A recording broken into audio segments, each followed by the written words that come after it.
ओम शांति। प्यारे बाबा हम सबका सच्चे सच्चे माता पिता हैं, बंधु हैं, सखा हैं, स्वामी हैं।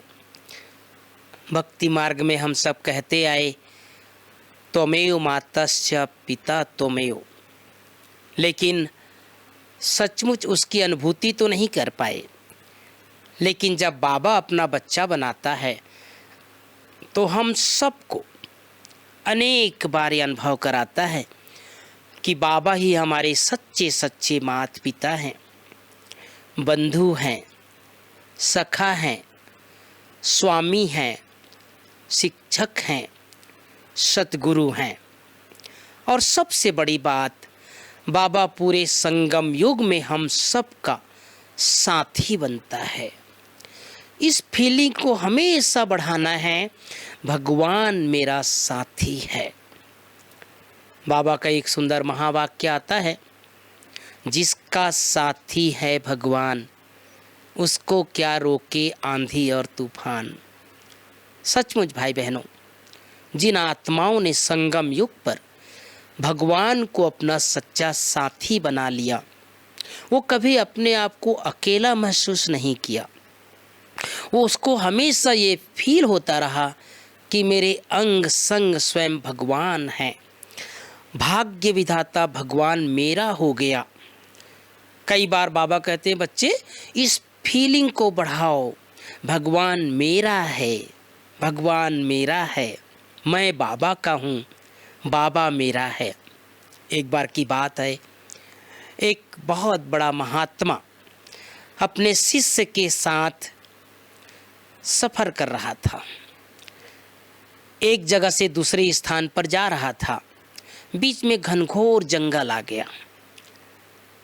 सफ़र लंबा था, रास्ता इतना आसान भी नहीं था। फिर भी वो महात्मा अपने एक शिष्य के साथ सफ़र करता रहा। जब घनघोर जंगल के बीच से गुजर रहे थे तो सामने से देखा एक बहुत बड़ा शेर गरजता हुआ आ रहा था। अब जैसे वो थोड़ा और नज़दीक आने लगा तो जो महात्मा के साथ जो शिष्य थे वो बहुत डरपोक था।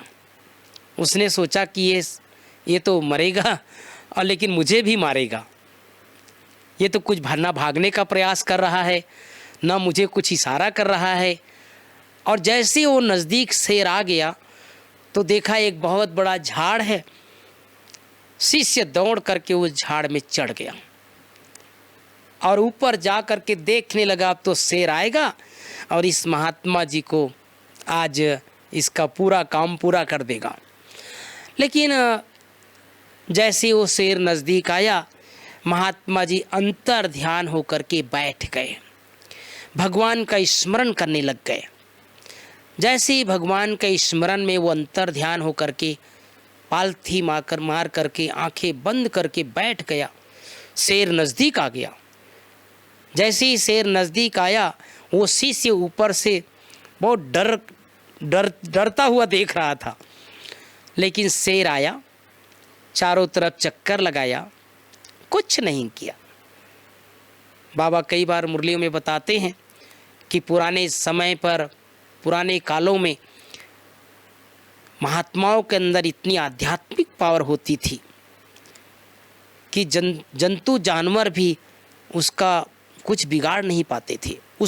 उसका जो ओरा होता था, उसका जो स्पिरिचुअल पावर होता था, वो खूंखार जानवर को भी शांत कर देता था।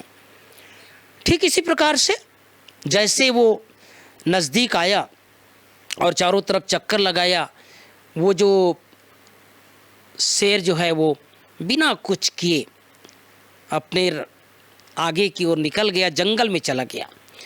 जैसे ही शेर जंगल की ओर आगे बढ़ गया, देखा ध्यान से ऊपर से नीचे आया वो महात्मा जी। तब तक वो शिष्य जो ऊपर पेड़ पर चढ़ा हुआ था वो भी नीचे आ गया। जैसे ही नीचे आया तो और आगे बढ़ने लग गए। बहुत दूर जाने के बाद एक जंगली कुत्ता जीभ निकाल करके आगे से आ रहा था। तो शिष्य के हाथ में एक छोटा सा डंडा था और जैसे ही कुत्ता नज़दीक आया तो उस महात्मा ने कहा, बेटा वो डंडा देना, थोड़ा इस कुत्ते को भगाना है। और डंडा लेकर के कुत्ते को भगाया। कुत्ता डंडे के डर से भाग गया। फिर दोनों आगे बढ़े।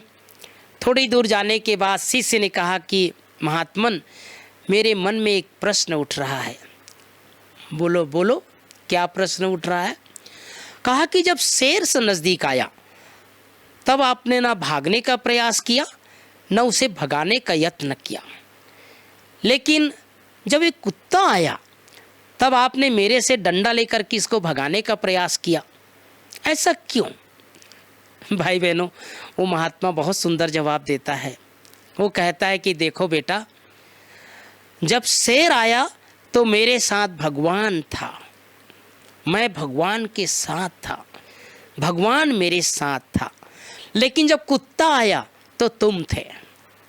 कहने का मतलब ये है कि मनुष्य आत्माएं जो है हमें एक सीमा तक साथ देगा, जितनी उसकी कैपेसिटी उतना साथ देगा, लेकिन भगवान हजार भुजाधारी सर्वशक्तिवान हमारी हर परिस्थिति में, हर संकट में वो कृपा निधान है, वो भक्त वत्सलम है, वो हम बच्चों का रखवाला है, छत्र छाया बन करके हमारा साथ देता है।